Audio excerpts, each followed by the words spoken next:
Hey everyone, welcome back to Joystick News. Today we're talking about the upcoming game Diablo 4 and how its map is much larger than anyone realized. With Blizzard having just closed the 2 weekends of beta for Diablo 4, players have had their first look at the world for the new game, and it's looking pretty impressive. The area featured in Diablo 4's beta map is known as the Fractured Peaks, a mountainous, glacial area which emphasizes frost-bitten enemies and harsh conditions. Importantly, the Fractured Peaks also showcase how Diablo 4 uses increased verticality in its map design to add variety to the exploration and keep players hunting for hidden bonuses. The mobs featured so far have surpassed the glorified cannon fodder of earlier Diablo games that were easily dispatched, offering more challenging enemies and more diverse encounters. Even with this impressive wealth of unique content, the Fractured Peaks is just a small part of Diablo 4's full map.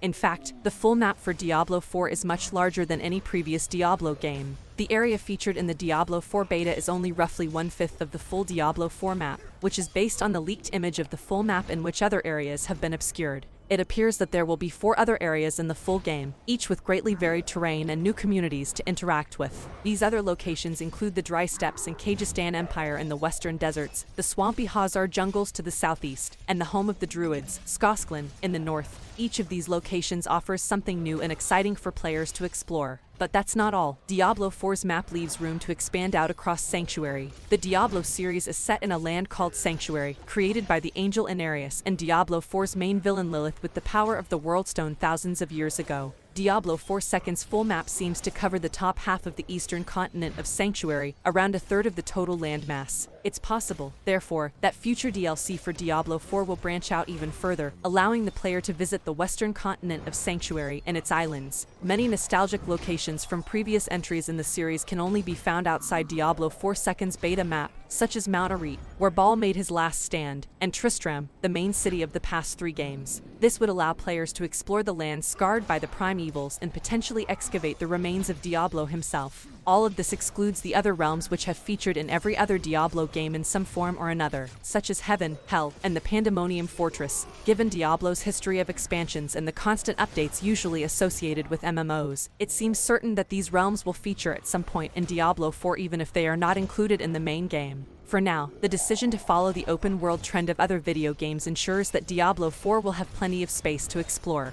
With the wealth of content on offer, players feel hopeful that the full game will have plenty for both newcomers and series veterans to sink their teeth into. So get ready, because Diablo 4 is shaping up to be one of the biggest and most ambitious games in the series yet. Thanks for watching, and we'll see you next time on Joystick News.